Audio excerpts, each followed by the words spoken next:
Hello, and welcome to this week's Ask an Atheist.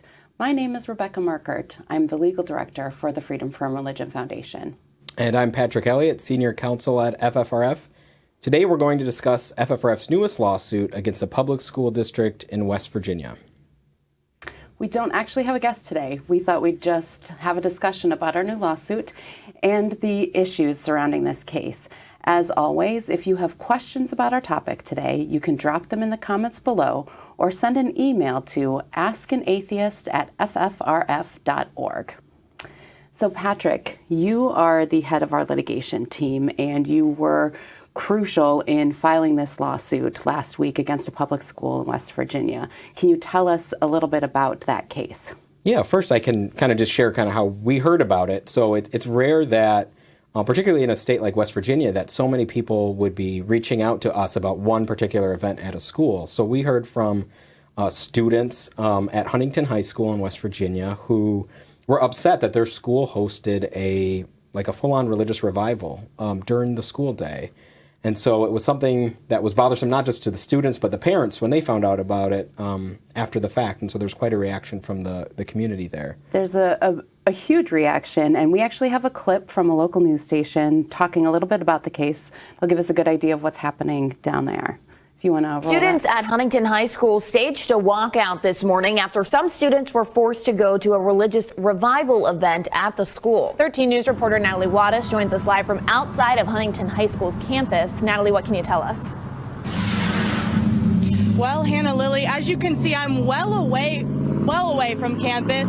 That's because a district spokesperson said media are not allowed on school grounds to cover this event because it was not a school-sanctioned event. However, this walkout comes after a religious revival event organized by and led by the Fellowship of Christian Athletes invited Nick Walker Ministries to speak. Now, according to a district spokesperson, the event was meant to be voluntary, but two teachers, quote, made a mistake and took the entire class to the assembly.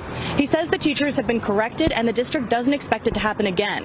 However, in this statement by Max Nybert, a student at Huntington High School, this walkout was, quote, an attempt to convey our grievance. Response from the administration and the County Board of Education were not satisfactory. They walked out during the same free time period that was used for the religious event.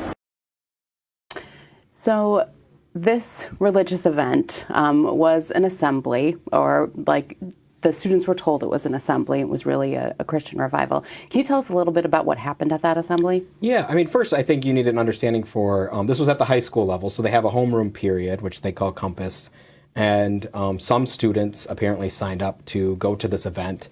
Some teachers, as you heard in the news clip, actually took their classes without asking if people wanted to go, including from... So what was it billed as? I don't know. I mean, this was part of the lawsuit that we may find out some additional information about this. As you heard in the clip, some people were referring to this as like a Fellowship of Christian Athletes event. I don't know that to actually be the case. It seemed to be a Nick Walker Ministries assembly, who's this evangelist, which we can talk about. But really, it was a full-on, like a revival, like you'd see students being told that they need to make a decision right there for Jesus. There were Nick Walker led prayer, basically praying over everyone and said, hey, if you think you might need Jesus, raise your hand. And then church volunteers would come and actually put their hands on students.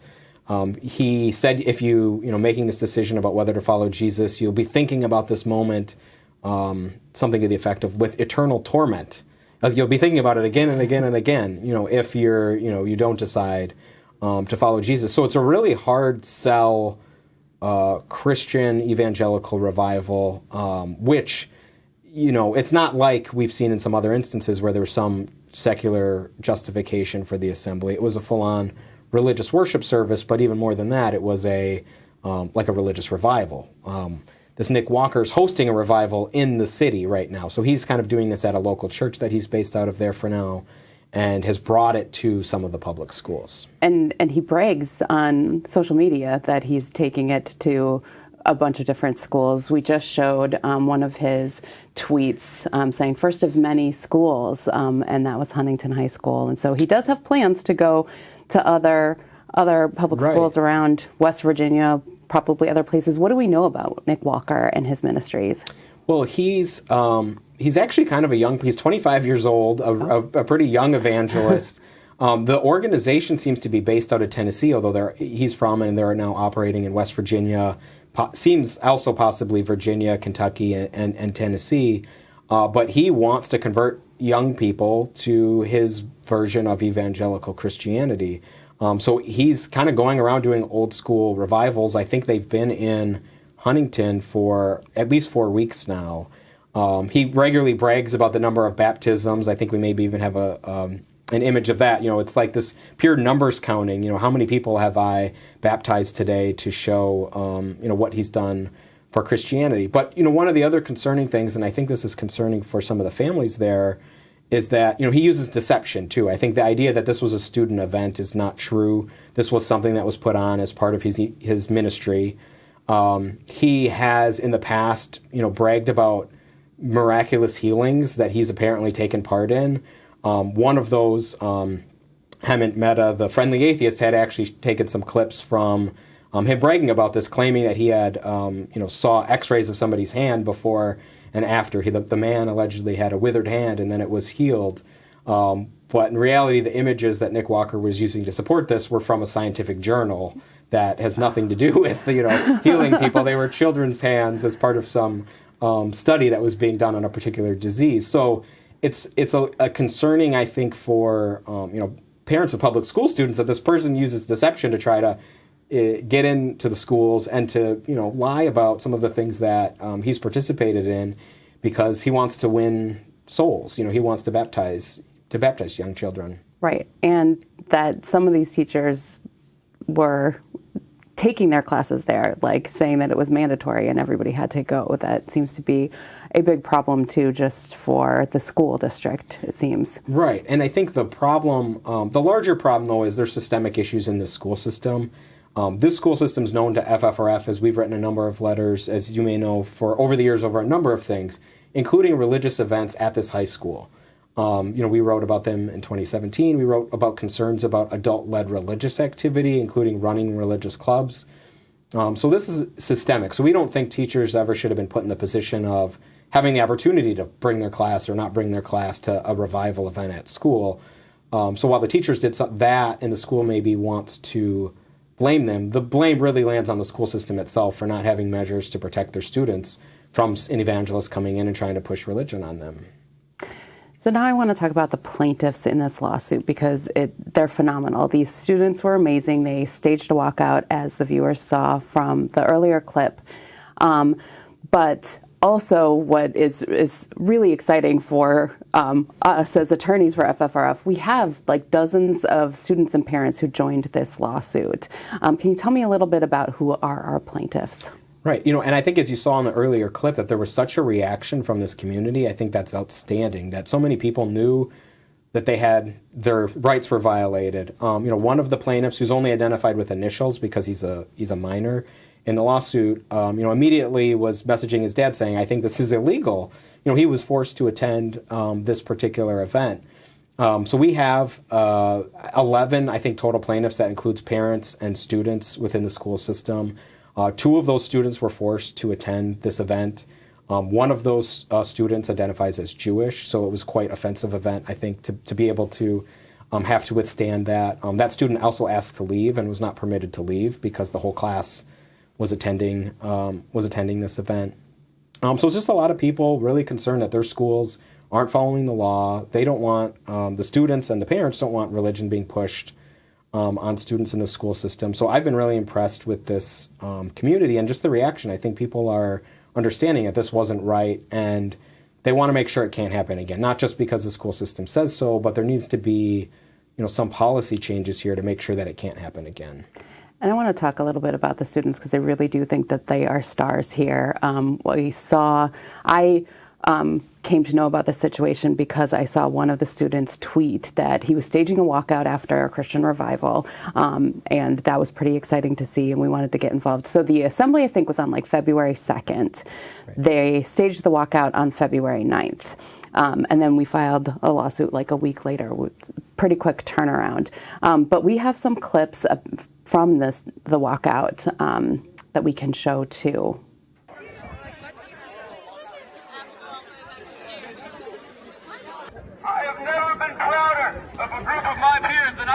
right now. When ordinary citizens find their circumstances to be unfair, they change them. And that's exactly what we're doing today. We all know why we're here. So I say, stay strong in your passion, calculated in your actions, and pure in your heart. And together there's nothing we can't accomplish. Thank you. So it's really impressive. You can see here there's hundreds of students who walked out. And this is in West Virginia, which was surprising and also inspiring for me. Right. I think, and maybe why, viewers may not understand this as well as you've been doing this for well over, 13 years? I've probably been 12 years. I haven't seen an immediate reaction like that from a student body. So I do think that is a pretty impressive event. And the individual that you saw, Max Nybert, is one of our plaintiffs. He's been pretty vocal about not wanting this at his school. Not only did he do the walkout, but he circulated a petition. He wants to change to make sure this can't happen again. And so I think there's a lot of people who are working on the right side of this, and the school system needs to take action, I think, and address not just what happened, but making sure that it can't happen again. And I think what I really like about their activism is that they really saw it as a huge issue. They knew that the problem was one of state-church separation and that their school was not abiding by constitutional dictates. And I think that it just speaks so well to what's coming up, especially, you and I work in this legal landscape where there is just a constant barrage of cases that's continually privileging religion and really eroding the wall of separation, and that we have a generation that knows what the Establishment Clause means and what it should look like in their public schools and in their government is just really inspiring and exciting for attorneys like us who've been working here for so long. So in the lawsuit, what are we asking the court to do? So there's a few things, that you'd normally ask for in a lawsuit, but here, we've sought both specific and broad fixes because we want an injunction, so a court order prohibiting Nick Walker from coming back to the school system to do this type of assembly, but also any other religious revival or religious events of this type. And then we also have sought, basically declaratory relief, saying this was unconstitutional. What happened? And then finally, which isn't much solace to the plaintiffs, and no plaintiff takes any of our cases to actually get any financial gain. There's really no money to be had other than like a nominal $1 for the violation that has already taken place. And so that's the relief that we can seek out. I think on a bigger part of the case is to fix the systemic problems, is to get the Board of Education to fix the problems and adopt appropriate policies. That may not be spelled out exactly in the lawsuit, but that's really, I think, what should happen. Yeah, and it certainly will signal to other public schools to at least pay attention when they're approached by these different organizations to put on assemblies. What's the next step for our lawsuit then? What happens now? So this was just filed. Again, I think it was last week. So it's pretty new. There's a process that takes place. So the school system gets an opportunity to file a response. We don't yet know what that will be, if it will be cooperative or if they will, to what degree that they would want to fight it. So really we're just at the beginning stages and want to see how the school responds. That's awesome. Well, I also want to talk a little bit about religious assemblies generally, because you and I have worked at FFRF for well over a decade, and religious assemblies are something that we've encountered many, many times, and they manifest in many different ways. You and I were talking before the show. I think there's like 3 really big categories that assemblies show up. They're either religious organizations that want to put on assemblies about secular subjects like substance abuse and bullying. And the organization is a religious organization, but they really are going to focus on those secular issues that, are important to have discussions with students about. And then we have the second rung where, they want to put on something about secular subjects like bullying, but they're not going to shy away from religion if the students ask about it, and they really get up to that line of almost preaching. And then a lot of times they will, invite the students back to something else later in the evening where it will be this full-on revival. And then we get what we had in West Virginia, which is just straight up Christian revival in a public school. I just want to talk a little bit about some of these assemblies that we've seen around the country, because West Virginia is not unique at all. I've seen assemblies in the state of Michigan where they had like the strong men come and they rip phone books and you really try to instill confidence in the students and then talk about God or invite them to a pizza event later. What kind of things have you seen in your time here? It's everything. I mean, this is, and I don't think parents are ready for this. If you have kids in schools, you're like, oh, there's an art person coming for an assembly. We need to figure out what they're doing, because I've seen people do art. You've seen music, the strongmen groups. There's like multiple different strongmen groups that go around. We've seen people that talk about like tragedy. One of these groups talks about a tragic car accident that killed someone, but there's a spin of religion within that. So they've really, it's everything, that any potential subject matter. And so one concern I have too is sometimes when the schools are bringing these people in, some of these people might have a presentation that they've refined, that they've done. But I don't know that they're necessarily subject matter experts on whatever the topic is. Like, they're definitely not therapists, and they're definitely not academically trained or licensed, but they've been able to pitch themselves somehow to schools to get in, and then they do an assembly. And what happens after that, I think, is a concern, because many of them will say, oh, by the way, we're doing a religious service later tonight if you want to come back to this church. Or sometimes they rent out the school or reserve space in the school. That's very common. So a lot of the strongmen groups, for instance, will say, oh, well, you saw me rip phone books today, but come back tonight and I'll do the really cool stuff. So it's this very sneaky, I want to get the kids really interested just to give them a taste, and then they'll come back and I can give them the religion. Right, and the kids are super excited about it. Like, I want to go see him bend some really big steel bars and things like that. And the parents are like, but actually they're going to be talking a lot about Jesus too. And so... and it's hard as a parent, you and I both have young kids, to say, well, no, we're not going to do something that like they're really excited about. And that's exactly why they're targeting these schools. So what do you think parents can do if, they hear about an assembly that's coming, or their kid comes home and says, hey, this happened?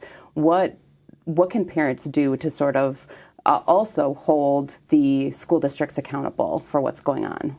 Yeah, I mean, I think the after the fact is a little harder to deal with, because once something's already happened, I mean, then we're just picking up the pieces, and I'd be interested to get your take too on the preventative aspect. Is, I think, one, parents can, like all of us, can use the internet and Google and figure out what this group is about, because that's so much half the battle, because either the administrators know and they're hoping to get away with it, or they might be bamboozled about, oh, do you actually aware that this group is like organized as a religious ministry and they're going to invite kids later?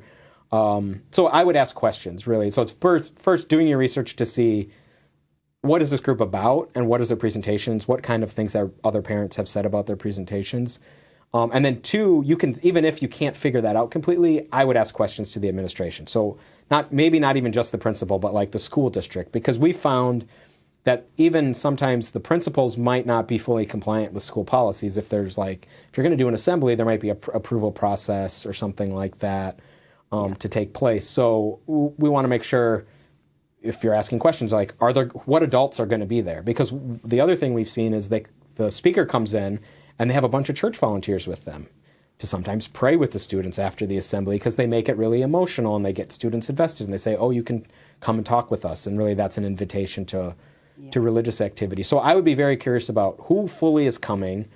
What are they talking about? Will they be inviting students to anything? Will they be handing out any literature or materials? Sometimes that's a problem, because schools have very strict policies on that, and the evangelists come in and they think, oh, I have the floor, I'm now going to hand out trading cards that have, like, all of this is real. These are all real scenarios. They hand out trading cards that have Bible quotes on them, and then invite the students to contact them or invite the students to come to the church later. So there's a lot of question asking I think parents should do before it happens, because once it happens, then we're kind of in pick up the pieces mode, which is maybe where we're at here. So I don't know if you have other stuff to add to that. I think what you were saying about us having access to the internet is huge because a lot of times what we are writing in our letters, usually if we hear about an assembly, FFRF can always write a letter of complaint to these school districts, letting them know what the parents have found out, what we've found out. And we can always say, like, you need to make sure that if this assembly moves forward, it needs to be completely secular in nature, and you need to protect the rights of your students. But a lot of times in writing these letters, we're also saying to the school district, like, it just took a cursory glance at their website to realize that these guys are really about religion and they really want to proselytize to your students. And so you really need to take measures to make sure that that doesn't happen.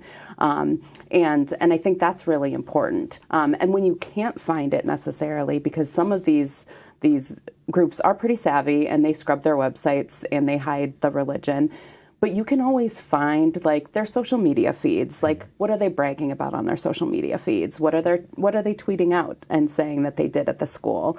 You can usually find a speech or something like that on YouTube that they've done at a school.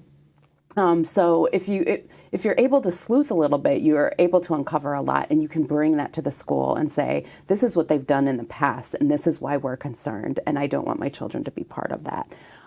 So I think getting out ahead of it is really, really important. And I know with my kids in school, I spend a lot of times, every time there's some sort of request that even involves just a church or an organization that sounds religious, I'm always writing to the principal saying, what's this actually about? What's going on here? Can you explain a little bit more?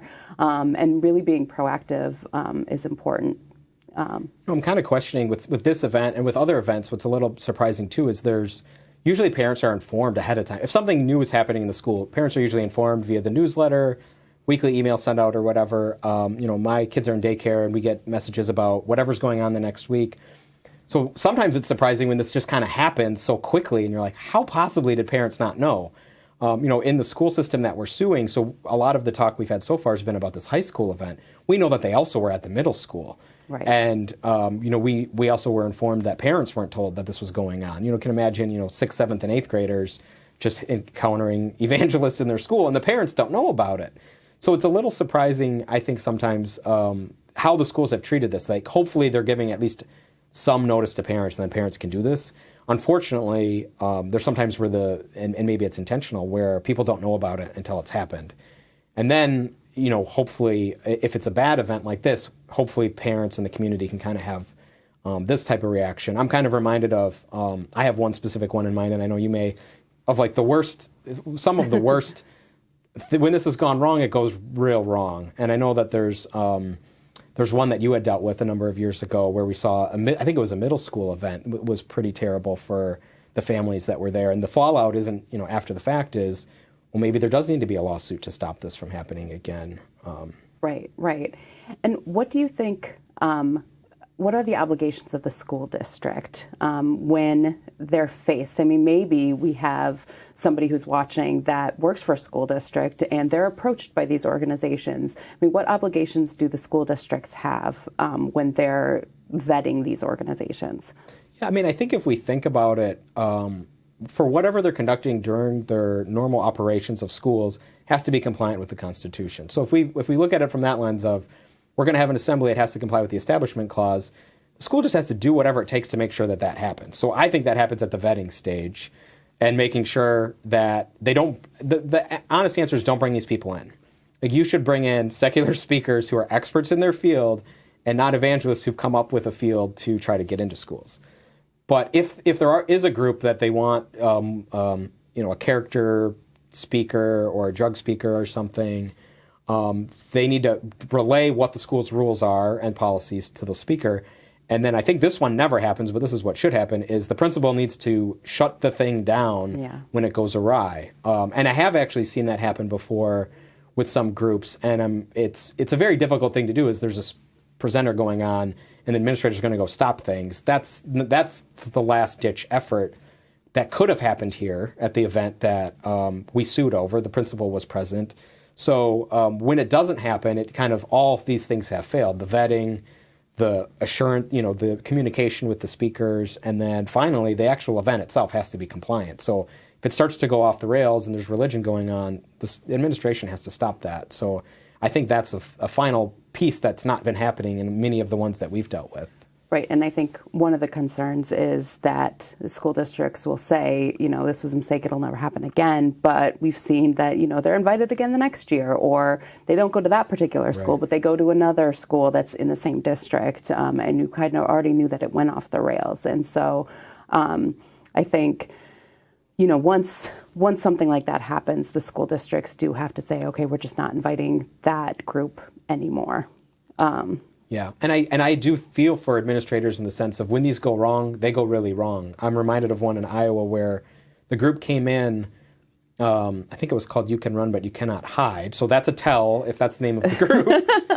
But there were some pretty horrific things that aren't even just religious things, but this is the problem with bringing these people in. I think at one point they had separated the boys from the girls, and the boys were going to learn about the Constitution and the girls were going to learn about purity. Well, after that, plus all the other stuff that happened, the parents were very upset. And so they then had to have special meetings and town halls with the superintendent, and the community really was negatively reacting. If you're a superintendent, you don't want this to happen on your watch. So it's much easier to not have it happen at all. Well, just one final question before we get to viewers. We've talked a lot about West Virginia, obviously, because of our lawsuit, and some of the other Bible Belt type states. But these are also happening in other places, like I mentioned Michigan at the top of the show. What other states have you seen this happen in? It happens everywhere. I mean, it's the Midwest, it's actually happening quite a bit because there's some groups that are based out of the Midwest. We're in Wisconsin. There's been a number of people that are based out of Wisconsin doing this kind of thing. Maybe that's also why we're familiar with it. But we've seen it, we've seen it in many, many different places. I would say, we're somehow there's somebody based out of Nebraska that's going to Colorado, they're going to Kansas, they're going to Minnesota. They're hitting all these places and putting on these assemblies, and they've often are going to some of the smaller school systems, so that also might be why they're under the radar. They're not going to, Minneapolis public schools, they're probably not going to get in there, but they're going to schools in the southern part of the state, and that's how they're kind of getting in. So that's also what's surprising about this one was that there's this many people that are upset about it, because sometimes we might hear about it from the one parent who's like, oh, I don't think this was okay. That school might only have 200 students or something. So I think parents need to be on the watch everywhere, but we've seen it kind of in that Bible Belt, kind of in the Midwest is where we're seeing most of it. So do these organizations get paid by the school districts to present assemblies? It totally depends on what their arrangements are. A lot of times what they do is they partner with a local church. So the local church will pay the ministry to come and present the school. So sometimes the school's not out any money. There are some schools that do actually pay for it. Usually they get a cheaper rate because the church is out bringing them there, or the group is hitting a number of schools in the area. I think as we saw with Nick Walker, he's going to a number of schools. He'll go anywhere that they'll let him in. So it's usually not. It's so rare that it's just, this one assembly happened. It never happened anywhere else. These happen. This person's doing the same thing in many other places, and that's why we have to, be on the watch. Like Nick Walker said, the first of many schools. Okay. Well, we do have a lot of questions coming in, so let's take a look. So, Andrew Verrett, what about the students that do believe and cherish that activity? You guys are bashing them just because they don't believe what you believe. Well, what would you say to that? No, we're talking about, I'd kind of flip it and use the language that religious people use. We're talking about religious liberty. You don't want the government entity of some form or somebody else, an adult, telling your child to not have religion or to have a particular religion. So I think religious people, if they think about it in that sense of, I really wouldn't want my atheist, if my student's teacher's an atheist, to come and give them a lecture about atheism and how there's no God for 30 minutes.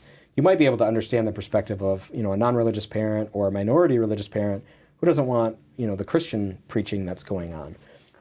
And with this caveat is students are fully entitled to have their religious activity. So we know, I think at the school, there is a Fellowship of Christian Athletes group. That's perfectly legal to have a Fellowship of Christian Athletes group that's student-led and student-initiated. That can be a problem in some school systems. But I think that students can do that kind of thing. What we're talking about is the adult-driven religion being pushed on people. Right, and these events could happen not during the school day. They can happen in Right. the evening, even if it is a student-led group. They could have it after school instruction has ended. Right. But, we've always said that true religious liberty is really only ever achieved when our government and our public institutions are free from religion. So that's what we would respond to that question. Ann Ben Dixon writes or asks, is there evidence that this lawsuit is discouraging other schools and districts from making the same mistake? It's hard to know. I saw that more recently Nick Walker gave an update saying that he was not at a school event that students were at. So I hope that people will be now aware of the problem. It'd be pretty hard if a school district brings Nick Walker in and the same thing happens again.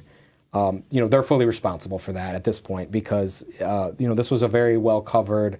Both the protest and the actual event have been pretty well covered. That this is something that shouldn't be happening in schools. But I get the perception that some schools have not allowed this to continue. I don't know that that's being voluntarily done by this organization, but it is certainly schools maybe now are keyed into this being a problem. And in other contexts, it seems to have some sort of effect. With prayer in schools, if we had stopped prayer at schools, and in one instance, it does give strength to our complaint letters when we write to other schools in that state. Sometimes those school districts do hear about what's going on in a neighboring school district and change their behavior. So it's still a relatively new lawsuit, right. So it remains to be seen, but that's also the hope right. of this lawsuit. So I don't know how to say this name. Idella McCann Warden writes, as a Christian retired teacher, this disgusts me. Teachers should be sensitive to their students' religious beliefs. Spiritual teaching is the parents' job, not the job of public schools. Why did the teachers not object? Right. We don't have full knowledge kind of on what was going through the teachers' heads or what, and I'm a little leery of putting a full blame on the teachers when they're put in a really bad position of this thing is happening at your school. You wouldn't think, an event happening at a school would be disastrous if a teacher happened to walk by and say, oh, class, let's go in here. That's not the case with when something like this is on the campus in the auditorium with a whole bunch of students there, you kind of have this recipe for something bad to happen. So I think most teachers, and I think this teacher, I think most teachers are aware of that. Most teachers, just given demographically, are religious. Most teachers aren't pushing religion on their students. So I think that, that's certainly, a keen observation that, teachers shouldn't be doing this. And I also think people in the room knew something was wrong when this was going on, and you just would have hoped somebody would have taken some action as to stop it, remove the students from the situation. That's very difficult just from our social dynamic to be able to pull off.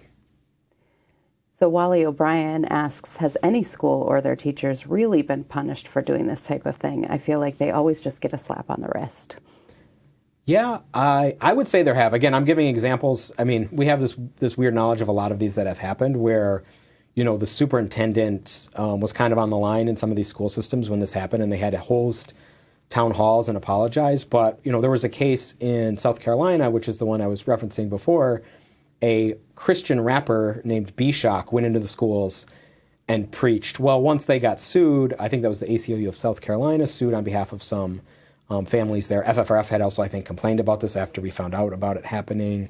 The school system then was put through the lawsuit and had to, basically had a consent decree, a court order agreeing that they could no longer do all of these things. If they violate that, they're subject to actually contempt of court. So a judge can order them to do something. I don't know if attorney's fees were a part of that. That's one reason schools should choose not to get sued is because in a civil rights lawsuit, they may have to pay the other side's attorney's fees. And so that can certainly add up to a lot of money. So I don't think schools have always gotten away with it. I think when it goes really wrong, that's when they do end up paying the price. So this next question is a really great question, and I'm glad that it was asked. Judith Sheehan writes, since some of the plaintiffs are named, is there anything preventing the Christian teachers who allowed this assembly to happen from retaliating against the students? I'm afraid for the kids since they might get harassed by the district. That's a good question. And I say that just because, and maybe this is why you flagged it also, we've seen so much retribution to our plaintiffs in cases that so often when we involve public school students, we have to use pseudonyms to sue, and we've gotten permission from court to do that because they sometimes get, poorly treated. Here, I have every hope that that's not going to happen. The students aren't named, but people may be able to determine who they are just based on who their parents are. But retaliation is protected. So if anybody were to retaliate for somebody asserting their First Amendment rights, they can then get brought into the lawsuit, or they can independently get sued, and that would be, they may also be violating some of their own school contract. So that person should, any teacher or anybody within the district to do that should not only fear for their job, but should fear that they might become a defendant in a retaliation case. So thankfully, I don't think any of our cases have had formal retaliation as a part of them, but that can happen if somebody really went out of their way to retaliate against a plaintiff, just for saying, hey, I don't want my school doing this activity. You can't retaliate against them by treating them poorly. And I think the district and the teachers are well aware of that, that they are not allowed to do that. And during the course of litigation, I think they're told, you can't say anything, you can't do anything. And I think from what I've experienced at FFRF is whenever we sue a school and there are minor plaintiffs involved, the defendants, the school district, the teachers, the principals, they really kind of go out of their way to be nice to everyone during the course of that litigation because they don't want to get hauled back into court or told that they're in contempt or something like that. Yeah, it's hard because some people in the community can really pile on. I think maybe the dynamics here are a little different. Just there's a pretty good, we saw maybe 100 students do that walkout. There's a pretty good group here of a large enough size that it'd be harder to do that. We've had cases where our parents have been bullied to the effect that they've had to change schools, and we've had to deal with that. So I'm hopeful here that we've got pretty good situation. But it is a concern, I guess, that people are, usually are aware of suing the school district over religion in a community that's really religious. There can be pushback. I guess we do have one more question. Heath Hickson writes, actually, I know Heath. Hello, Heath. He went to law school with me. He writes, how do you handle motivational speakers who are actually preachers but present themselves as sectarian in their school presentation? And during their presentation, they mention their website or social media in passing, and those are religious. For example, Nathan Harmon. So I'm not familiar with this person. I don't know. I mean, the speaker. This is a common situation that we talk about. Again, I think as a matter of policy, schools probably shouldn't be bringing these people in. But as a legal violation, it would be really context specific to know what are they saying, what is it that they're promoting. And also sometimes there's reasons that aren't just establishment clause to not bring these people in, because I know of one group that's come in and talks to students and they're just blatantly anti-LGBT, not in their presentation, but they hand out information, say, oh, contact us if you have any personal problems. Well, you're handing this vulnerable, it's a child, off to people that are going to, basically, preach damnation to them because of who they are. So there are issues, I think, that are beyond what our scope is, in terms of the legal rights, that these speakers maybe shouldn't come in if there's enough red flags like that. But whether that's an establishment clause violation probably would be very context specific. Yeah, we really need to know what they're saying and find that evidence, like we had mentioned before. What are their speeches on YouTube? What have they been saying in social media to see what they're going to present to students, because their past behavior is pretty indicative of what they're going to do at your child's school. And then to bring that to the school district and see if they can either cancel the event or really take measures to make sure that they're not going to cross that line. But again, I think a lot of times there are other more appropriate people to come in and speak to students versus what is being presented to these schools. Right. So, well, that concludes Ask an Atheist for this week. Thank you so much for joining us. And be sure to check out FFRF's broadcast TV program, Free Thought Matters. This week, Dan Barker and Annie Laurie Gaylor will be speaking to the University of Wisconsin-Madison philosophy professors Stephen Nadler and Lawrence Shapiro. co-authors of Why Bad Thinking Happens to Good People. So here's a preview.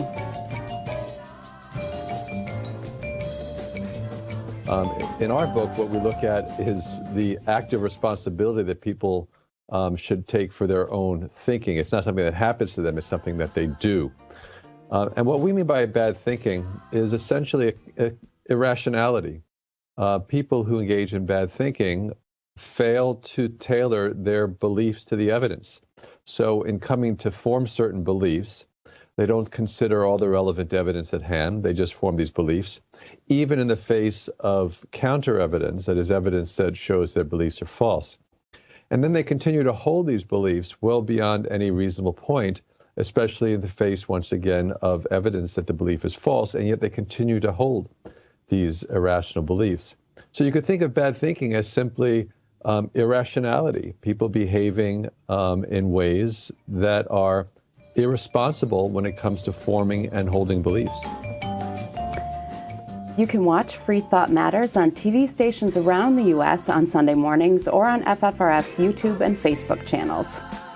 And check out Free Thought Radio, FFRF's weekly radio show and podcast, ffrf.org/radio. Our guest this week is Andrew Copson, the author of The Little Book of Humanism. To find out where to hear Free Thought Radio, visit ffrf.us radio. And if you want more information about the Freedom from Religion Foundation, please check out our website at ffrf.org. See you next time on Ask an Atheist.